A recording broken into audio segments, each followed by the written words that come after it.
Good morning, friends. Today we are going to learn an interesting one act play. The name of this one act play is The Welcome.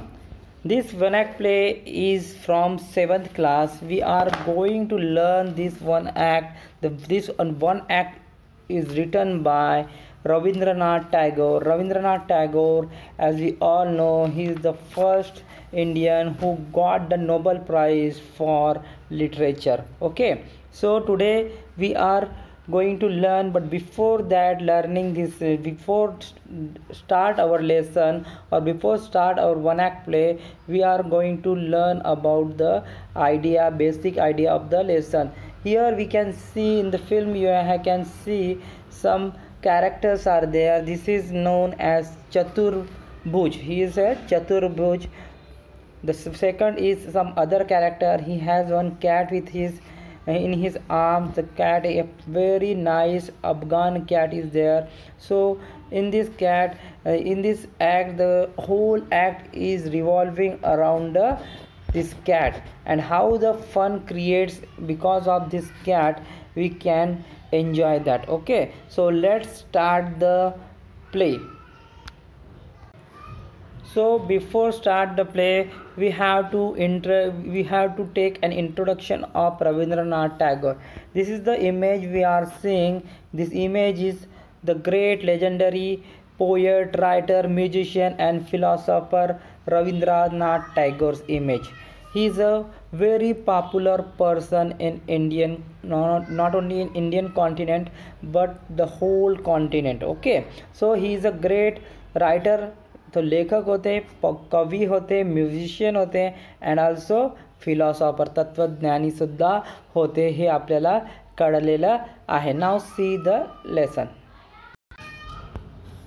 So he is known for his songs, poem, novels, short stories, plays, etc. Rabindranath Tagore कशासाठी ओळखले जात होते? He is non for his songs. त्याचे जे गीतं होते त्याच्यासाठी तो ओळखले जात होते. ते पोयम्स त्यांनी लिहिलेल्या कवितासाठी ओळखले जात होते. त्यांनी लिहिलेल्या नॉवेल्स म्हणजे कादंबरी मोठ्या मोठ्या कादंबऱ्या त्यांना लिहिल्या. शॉर्ट स्टोरी, लघुकथा त्यांनी लिहिलेल्या आहे. आणि खूप प्लेज म्हणजे जे नाटके आहे ते त्यांनी लिहिलेले आहे आपल्या जीवनामध्ये, एक्सेट्रा इत्यादी. The welcome is a funny one act play in which a young man wants to tell the people in his village that he had passed MA. Means in this play, ह्या प्लेमध्ये, ह्या नाटकामध्ये काय होतं की जो it is a funny one act play. It is a very funny म्हणजे गमतीदार, मनोरंजक वन ॲक्ट प्ले आहे. वन ॲक्ट प्ले म्हणजे एकांकी. हे खूपच अशी गमतीदार एकांकी आहे, ज्यामध्ये एक तरुण युवक येतो त्या गावी आणि त्याला असं सांगायचं असते, द पीपल, त्या गावातले लोकांना त्याला सांगायचं असते की त्यांनी जे आहे MAची जो एक्झाम आहे, मास्टर ऑफ आर्ट्सची जो एक्झाम आहे, ते काय केली आहे, पास केली आहे. MA म्हणजे मास्टर ऑफ आर्ट्स म्हणजे पोस्ट ग्रॅज्युएशन असते मित्रांनो. जेव्हा तुम्ही हायर स्टडी कराल त्यावेळेस तुम्ही याच्याबद्दल नक्कीच जाणून घ्याल किंवा तुम्ही याच्यामध्ये शिक्षण तरी घ्यालच. ठीक आहे. But everybody talks about his cat. पण तो जे सांगण्याचा प्रयत्न करतो की I had pass my MA exam, please ask me some questions about MA exam और प्रेज मी, म्हणजे माझी प्रशंसा करा, माझं कौतुक करा की मी एवढी मोठी एक्झाम पास केली. कारण की तुम्ही as you all know, in the earlier days MA is very reputed degree. पहिल्याच्या काळामध्ये MA बहुतांश गावामध्ये कोणी पास नसायचं, म्हणजे शिक्षणाचा अभाव होता. त्याच्यामुळे कोणी जरी MAची एक्झाम, एवढी मोठी एक्झाम पास केली तर असं वाटायचं की मी पूर्ण जग जिंकलेलं आहे. म्हणून त्याला वाटत होतं की गावातले लोक मला ह्या परीक्षेबद्दल विचारतील. पण सर्व लोक कशाबद्दल विचारत होते? About his cat. सर्व लोक बोलत होते त्याच्या कॅटविषयी, which is in his arm, त्याच्या हातामध्ये जो कॅट होती. Have you ever had such experience? तुम्ही कधी असा अनुभव केलेला आहे तुमच्या जीवनामध्ये? म्हणजे अशी तुम्हाला काही गोष्टी सांगायचं आहे आणि लोक तुमच्याशी भलत्या गोष्टीवर बोलत आहे, असा तुम्ही कधी अनुभव केला आहे मित्रांनो? तर केला असेल तर आपल्या कमेंट बॉक्समध्ये टाका. ठीक आहे. आता आपण पुढे बघूया. So start the lesson. Scene 1. पहिला सीन, अ विलेज रोड, एक गावातील रस्ता. Chaturbhuj has come back to the village after passing his MA examination, hoping that everyone will make great fuss over him. There is a plump Afghan cat with him. Enter Neelratan. म्हणजे तो जो चतुर्भुज बाबू होता, त्याचं नाव चतुर्भुज होतं. त्यांनी तो गावात परत आला होता व त्याने त्याची जो MAची एक्झाम पास केली होती आणि त्याला असं वाटत होतं की सगळेजण आता त्याला ग्रेट फ्यूज ओव्हर हिम, म्हणजे सगळे आता त्याची खूप प्रशंसा करतील, त्याचा खूप आदर करतील, कारण की त्याने एवढी मोठी एक्झाम पास केली. तर त्याला असं वाटत होतं की गावातील सगळे जण लोक त्याचा आदर करतील, त्याची तारीफ करतील, त्याला मान देतील, असं त्याला वाटत, ग्रेट फ्यूज ओव्हर हिम करतील. But there is a plum Afghan cat with him, आणि त्याच्या सोबत एक प्लम म्हणजे एकदम लठ्ठ अशी एक अफगाण जमातीची एक मांजर त्याच्यासोबत होती. आणि तेवढ्यात त्या नाटकामध्ये कोणाचा प्रवेश होतो? नीलरतनचा. तुम्ही खाली बघा इथे, मेक ग्रेट फ्यूज ओव्हर हिम म्हणजे give him a lot of respect, praise म्हणजे खूप जास्त मान देतील किंवा त्याची प्रशंसा करतील किंवा त्याच्याकडे लक्ष देतील. प्लम म्हणजे फ्लॅट, जसं मी सांगितलं तुम्हाला, लठ्ठ. प्लम म्हणजे फ्लॅट किंवा लठ्ठ, ठीक आहे. सो असं त्याला वाटलं. आता नीलरतनचा प्रवेश झालेला आहे. Nilratan said, hello there Chaturbabu, when did you arrive, तुम्ही कधी आले चतुरबाबू, असं नीलरतननं विचार. वेन डिड यू अराईव्ह, तुमचं आगमन कधी झाले, तुम्ही कधी आले. चतुर्भुज म्हणाला, directly after the MA exam was over. म्हणजे मी MA एक्झाम झाल्यानंतर थेट गावात आलेलो आहे. Directly I come to the village after my exam was over. Nilratan said, you had got a such fine cat there, तुझ्याजवळ किती सुंदर अशी मांजर तुझ्याजवळ आहे, असं नीलरतन म्हणू लागले.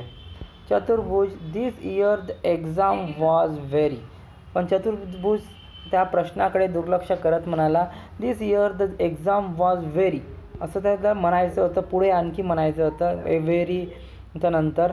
बट नीलरतन मधातच बोलला, tell me where did you find that cat, म्हणजे तो नीलरतन म्हणाला की तू सांग मला, तुला ही कॅट कुठे मिळाली, कुठं भेटली. म्हणजे नीलरतन काय म्हणत होता आणि चतुर्भुज काय सांगत होता.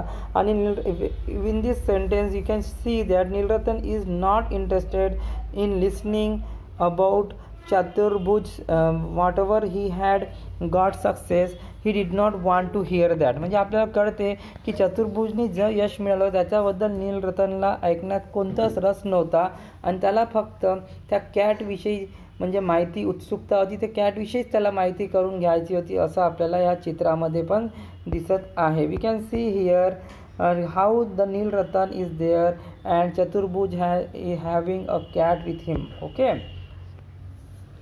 So next we had seen Chaturbhuj said bought it, म्हणजे तो म्हणतो मी विकत घेतली. The subject I had offered, मग तो पुन्हा MAचं बोलतो की सब्जेक्ट आय हॅड ऑफर्ड, मी कोणते विषय घेतले होते.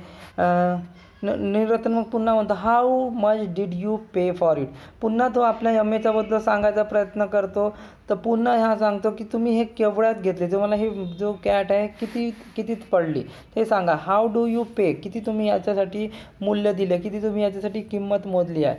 चतुर्भुज said, I don't remember Nilratan babu, म्हणजे तो म्हणतो मला काही आठवत नाही. Nilratan babu has anybody pass any exam in our village, मग तो नीलरतनला विचारतो आपल्या गावामध्ये कोणत्याही व्यक्तीने कोणतीही परीक्षा पास केली आहे का यावर्षी.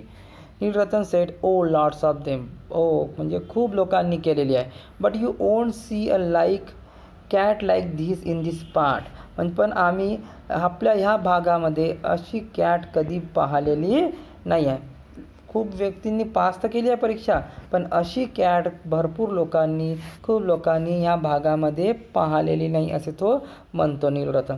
चतुर्भुज टू हिमसेल्फ, तो आता स्वतःशीच बोलतो, गोंधळून जातो तो पूर्ण. कंपाऊंड म्हणजे गोंधळून जाणं, पूर्ण वैतागून जाणं, गोंधळून जाणे, ठीक आहे, गोंधळून जातो. He can't talk about anything but cat. मग तो विचार करतो ह्या दुसऱ्या कशाबद्दलच बोलत नाही आहे, फक्त कॅटविषयीच बोलत आहे. It does not seem to matter that I have just pass MA. म्हणजे त्याला काहीच वाटत नाही आहे की काहीच ह्या विषयाचं गांभीर्य नाही की मी कोणती एक्झाम पास केली आहे, MA. एवढी मोठी मी एक्झाम पास केली आहे आणि याला ह्या व्यक्तीला याचं काहीच गांभीर्य नाही. आणि तेवढ्यात कोणाचं प्रवेश होतो, जमीनदारचा त्या सीनमध्ये काय होतो, प्रवेश होतो.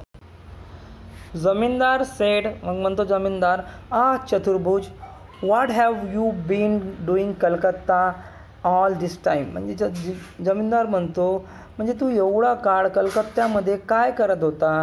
चतुर्भुज said, I have just finish my MA sir. तो सांगतो की मी आत्ताच जस्ट माझे जे MAची एक्झाम आहे ते संपवलेली आहे. Zamindar said, oh this cat of your is stunner म्हणजे व्हेरी ब्युटिफुल, खूप सुंदर. म्हणजे तो जमीनदार म्हणतो तुझी जो कॅट आहे ते खूपच सुंदर आहे. आय मस्ट से, मला सांगायचं आहे की तुझी कॅट खरोखर खूप सुंदर आहे. Why don't you drop by my house with your cat some time this evening. तू तुझ्या कॅटसोबत माझ्या घरी का येत नाही थोड्या वेळासाठी संध्याकाळी. The boy would be delighted. माझे मुलं खूप आनंदित होतील. माझे मुलं काय होतील, डिलायटेड म्हणजे आनंदित होतील. कशामुळे, आफ्टर सीइंग द कॅट. त्याला म्हणायचं आहे कॅट बघितल्यानंतर माझे मुलं खूप आनंदित होतील. Chaturbhuj said, of course I quite understand. Chaturbhuj म्हणतो नक्कीच मी येईल, मी समजू शकतो. They haven't seen me for a long time. त्यांनी मला खूप दिवसापासून बघितलेलं नाही आहे. कोणी बघितलेलं नाही आहे, जमीनदारच्या मुलांनी. जमीनदार म्हणतो यस आय सपोज सो. हो तसं पण आहे, but what I mean is, पण मला काय म्हणायचं आहे ते ऐकून घे. Even you can't come your self set बेनी राऊंड विथ द कॅट. पण तू जरी नाही आला तरी चालेल, पण बेनी जो त्याची मोलकरीण वगैरे असेल त्याच्यासोबत कमीत कमी ह्या कॅटला तरी पाठवून दे. I want the boys to see it. मला माझ्या मुलांना त्याला दाखवायचं आहे, ह्या कॅटला दाखवायचं आहे. आणि एवढं बोलून जो जमीनदार आहे तो तिथून निघून जातो. नाव द चतुर्भुज was totally frustrated with the questions. Nobody is asking about his success. Everybody was interested in talking about the Afghan cat. म्हणजे सगळेजण कशाबद्दल उत्सुक आहे, त्या कॅटबद्दल. याच्याबद्दल कोणीच काय बोलायला तयार नाही. Enter uncle Satu. आणि नंतर काय आहे ते अंकल सातूचा प्रवेश होतो. सातू विचारतो, how are you my boy, been away a long time haven't you. म्हणजे तू कसा आहे माझ्या मुला, खूप दिवसापासून, बिंग अवे लॉंग टाईम, खूप दिवसापासून तू बाहेर होतास की नाही. That's right. चतुर्भुज म्हणतो हो बिलकुल बरोबर आहे. There were so many examination. तिकडे भरपूर परीक्षा होत्या माझ्या, म्हणून मी बाहेर होतो. मग सातू विचारतो पुन्हा, दिस कॅट ऑफ युअर्स, तुझी ही कॅट. चतुर्भुज एकदम फ्युरियसली म्हणजे एकदम संतप्तपणे, रागाने तो म्हणतो, I am going home about to leave. मी आता घरी निघालेलो आहे, आता मी घरी निघत आहे असं तो म्हणतो. सातू म्हणतो, हे weight a minute, this cat. तो म्हणतो, अरे काही मिनिट क्षणासाठी थांब, मला ह्या कॅटबद्दल. Chaturbhuj said, no sir I have got work to do. Chaturbhuj म्हणतो, नाही सर मला खूप काम करायचे आहे, मला जायचं आहे. सातू म्हणतो, oh come on now answer a civil question. म्हणजे आता ये इकडे, माझ्या एक नम्र, सिव्हिल म्हणजे नम्र किंवा विनम्र प्रश्नाचं उत्तर तू दे. दिस कॅट. पुन्हा तो त्या कॅटबद्दल बोलतो, जस्ट लुक ॲट दॅट. चतुर्भुज स्ट्राईट अवे विदाऊट अनादर वर्ड. चतुर्भुज तिथून एकही शब्द न बोलता तिथून आपले मोठे लांब जो त्याचे टांगा असते तो टाकत तिथून निघून जातो. स्ट्राईड्स म्हणजे लांब टांगा टाकून निघून जाणे, म्हणजे एकदम फास्ट निघून जाणे. जस्ट लुक ॲट दॅट म्हणजे त्याच्याकडे पहा म्हणतो तो Satu. It is education that ruining this young people. म्हणजे आजकालच्या तरुण पिढींना हे जो शिक्षण आहे हेच काय करताय, बर्बाद करताय. रियुनिंग म्हणजे बर्बाद करणे, नुकसान करणे. जास्त शिक्षण घेतल्यामुळे लोक काय होत आहे, वेडे होत आहे. We know that they are worth we know that they are worth but they are stuff full of concept. आम्हाला माहीत आहे त्यांची पात्रता काय, वर्थ म्हणजे त्यांची लायकी काय, त्यांची योग्यता काय, पण ते आज पूर्णपणे ह्या शिक्षणामुळे काय झालेले आहे, गर्विष्ठ झालेले आहे. कॉन्सिट म्हणजे काय होते, गर्विष्ठ होणे, पूर्णपणे ते गर्वाने भरून गेले आहे. Because of they had taken the education and education makes the man imperfect. They thinks that, त्यांना असं वाटते एज्युकेशनमुळे लोक काय होत आहे, बर्बाद होत आहे. तर in the first scene what you have seen, you had seen that how the Chaturbhuj want to share his success with the people of his village, but the people of village were not bothered about his success. They only talking about the cat which he had bring with him, and they are very interested about the cat and they want to know more about the cat. And because of that this question, the Chaturbhuj become more and more irritated and he wants to leave to his home and he don't want to talk with his villagers. Now we had seen this part in this village. Now I want to give you some homework. Please understand, I hope everybody had understand this part, and now please try to do this homework. This think and answer, where does this scene takes place, म्हणजे हे जे scene आहे कुठं घडलेलं आहे त्याच्याबद्दल लिहायचं आहे. व्हॉट एक्झामिनेशन हॅज चतुर्भुज पास, चतुर्भुजनी कोणती एक्झामिनेशन पास केली त्याच्याबद्दल लिहायचं आहे. व्हॉट डज चतुर्भुज हॅव विथ हिम, हे लिहायचं आहे. त्याच्यासोबत काय होतं ते लिहायचं आहे. मग पुन्हा पुढच्या पानावर यायचं आहे. हू इज बेनी, बेनी कोण होती. Do you think uncle Satu is highly educated, तुम्हाला काय वाटते अंकल सातू खूप शिक्षित होते का. What is the meaning of stride away, stride अवेचं मिनिंग तुम्हाला शोधायचं आहे.